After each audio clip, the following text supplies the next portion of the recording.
大家好，歡迎各位再次嚟到阿邦心中的 Top 10 Stand-Up Comedians。今日我哋講位我哋國內 Stand-Up Comedy 嘅代表黃志健。如果啟蒙我香港棟篤笑文化嘅黃子華啦，吸引我研究國外 Stand-Up Comedy 文化嘅係 Ricky Gervais。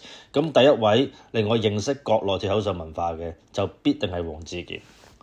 阿邦我曾經翻查過好多資料啊，發現2000年前咧國內真係揾唔到邊位係做 Stand-Up Comedy 做得好成功嘅。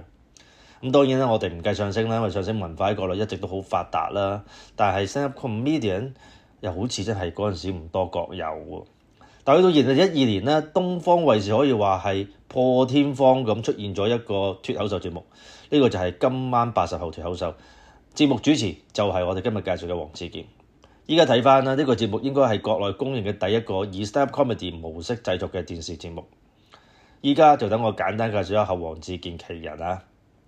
佢喺1984年出生於北京，本來係位相聲演員啦。相聲咧，佢07年入行，09年轉全職，11年就拜師著名相聲表演者侯耀華為師。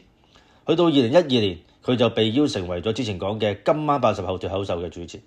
順帶一提啦，脫口秀係國內對 stand-up comedy show 嘅翻譯嚇。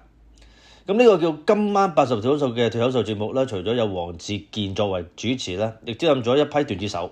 即係嗰啲所謂嘅編劇團啦嚇，當中有賴寶、李誕同埋黃建國，佢哋亦不約而同咁成為日後中國 stand-up 界嘅主力。不過呢啲都係後話啦。講到呢度，大家可能會問啊嚇，點解國內去到12年會無端端咁出現咗今晚80後脫口秀呢種創先河嘅節目呢？